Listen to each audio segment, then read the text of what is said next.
सनातन धर्म का सबसे प्राचीन ग्रंथ ऋग्वेद।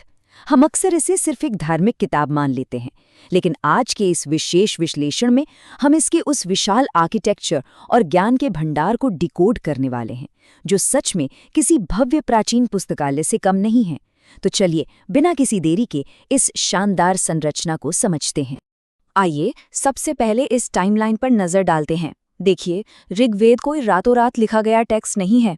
1500 ईसा पूर्व से लेकर 1000 ईसा पूर्व के बीच उत्तर पश्चिमी क्षेत्रों में अलग अलग कालखंडों में कई महान ऋषियों ने इसे तैयार किया था। ये वो दौर था जब ज्ञान को कागज पर नहीं बल्कि सीधे मन मस्तिष्क में उकेरा जाता था।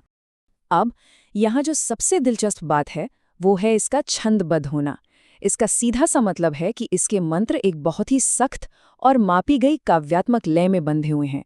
अगर हम इसकी तुलना यजुर्वेद के गद्य या सामवेद के संगीतमय मंत्रों से करें, जो दरअसल ऋग्वेद से ही निकले हैं, तो ऋग्वेद की ये स्ट्रिक्ट काव्यात्मक लय अपने आप में कमाल का गणितीय चमत्कार लगती है।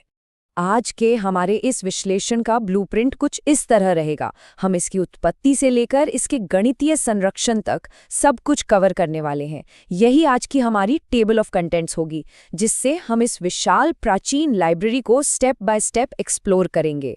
तो चलिए सीधे अपने पहले सेक्शन की ओर बढ़ते हैं और समझते हैं कि इसकी असल उत्पत्ति और अहमियत क्या है। बात यह है कि ऋग्वेद सिर्फ सबसे पुराना वेद नहीं है, ये असल में वो सोर्स कोड है जिससे यजुर्वेद, सामवेद और अथर्ववेद का निर्माण हुआ है। और इसके साथ ही ये आर्यों की राजनीतिक व्यवस्था, उनके समाज, इतिहास और परंपराओं का एक बहुत ही जीवंत दस्तावेज भी है। चलिए अब आते हैं इसके दूसरे और बेहद इम्प्रेसिव हिस्से पर, इसकी विशाल संरचना। आखिर इतने बड़े टेक्स्ट को कैसे सहेजा गया? जरा इस क्लासिफिकेशन सिस्टम को देखिए। महर्षि वेदव्यास ने 10,580 श्लोकों के इस विशाल समंदर को मैनेज करने के लिए एक कमाल का तरीका निकाला। उन्होंने इसे अष्टक क्रम और मंडल क्रम की दोहरी प्रणाली में बांट दिया, ताकि इसे पढ़ना और याद रखना गणितीय रूप से आसान हो सके। ये बिल्कुल किसी एंशिएंट डेटाबेस मैनेजमेंट सिस्टम जैसा है। अगर हम इस पूरी लाइब्रेरी के फिजिकल लेआउट की बात करें, तो इसका पहला और 10वां मंडल दो विशाल बुक एंड्स की तरह काम करते हैं। इन दोनों में बिल्कुल 191 सूक्तें हैं, जबकि इसका जो मेन हिस्सा है वो दूसरे से लेकर 7वें मंडल के बीच बहुत ही खूबसूरती से फिट किया गया है। एक और इंटरेस्टिंग बात यह है कि 8वें मंडल के शुरुआती 50 सूक्त बिल्कुल पहले मंडल के स्टाइल को कॉपी करते हैं। स्ट्रक्चर के बाद चलिए तीसरे सेक्शन में चलते हैं, जहां हम देवताओं की स्तुति और उसमें छिपे उस प्रैक्टिकल ज्ञान की बात करेंगे, जो शायद काफी हैरान करने वाला है। इसके इतने विस्तृत अध्यायों में अलग अलग शक्तियों को समर्पित लगभग 400 स्तुतियां मिलती हैं। इनमें मुख्य रूप से सूर्य, अग्नि, वरुण, उषा और अदिति जैसी शक्तियों का जिक्र है। ये उस दौर में प्रकृति और ब्रह्मांड के साथ इंसानी जुड़ाव को बहुत ही बारीकी से दर्शाता है। लेकिन अगर हम विशुद्ध रूप से टेक्स्ट के वॉल्यूम की बात करें, तो सबसे ऊपर नाम आता है इंद्र का। ऋग्वेद में इंद्र को सबसे शक्तिशाली माना गया है और पूरे 250 मंत्र सिर्फ और सिर्फ इंद्र को समर्पित हैं। अब यहाँ जो साइंटिफिक एंगल सामने आता है वो सच में अकल्पनीय है। इसका 10वां मंडल सिर्फ फिलॉसफी नहीं है, बल्कि एक एंशिएंट मेडिकल इंसाइक्लोपीडिया की तरह काम करता है। इसमें 107 अलग अलग लोकेशंस पर पाई जाने वाली 125 औषधीय जड़ी बूटियों की सटीक लिस्ट दी गई है, जिसमें सोम औषधि का खास तौर पर जिक्र है।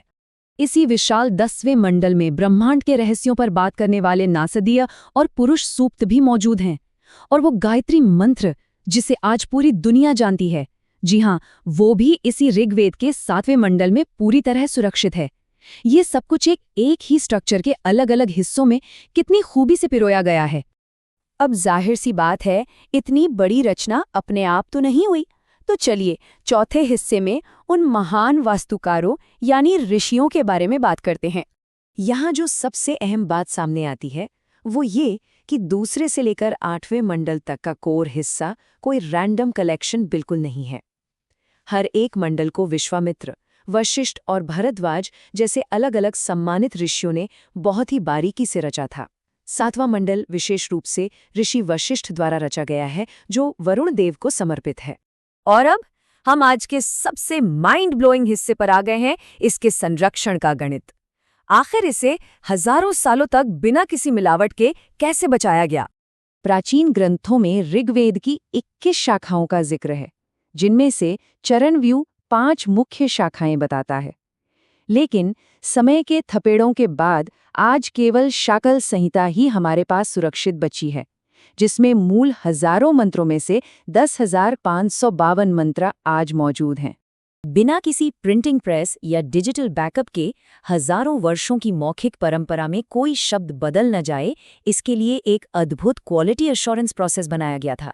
इसके तहत शाब्दिक रूप से हर एक शब्द और हर एक अक्षर को गिना गया और उन नंबर्स को कंठस्थ कर लिया गया ताकि कोई भी बाहरी शब्द इसमें मिल न सके। और ये कोई अंदाजा नहीं है, ऋषि कात्यायन की अनुक्रमणिका के अनुसार इस पाठ की पूर्ण शुद्धता बनाए रखने के लिए ठीक 1,53,526 शब्दों को गिना और वेरीफाई किया गया था। एक एक शब्द को इस तरह से लॉक कर देना सच में कमाल है।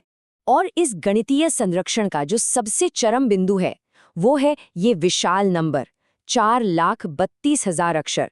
शतपथ ब्राह्मण में बाकायदा 12,000 बृहति छंदों को 36 से गुणा करके ये कंफर्म किया गया है कि इसमें बिल्कुल इतने ही अक्षर हैं। अगर एक भी अक्षर इधर से उधर होता तो पूरा सिस्टम एरर बता देता। अंत में ये एक बहुत ही गहरा सवाल छोड़ जाता है, मानव स्मृति और लगन का वो लेवल कितना अद्भुत रहा होगा, जिसने सिर्फ और सिर्फ शुद्ध गणित और मौखिक परंपरा के दम पर 4,32,000 अक्षरों की इस विशाल वास्तुकला को हजारों सालों तक बिल्कुल परफेक्शन के साथ सुरक्षित रखा। ये मानव मस्तिष्क की असीमित क्षमता का एक ऐसा प्रमाण है जिस पर हमें जरूर विचार करना चाहिए। क्या हम आज की डिजिटल दुनिया में भी बिना किसी गैजेट के ऐसा कुछ कर सकते हैं? ये सोचने वाली बात है।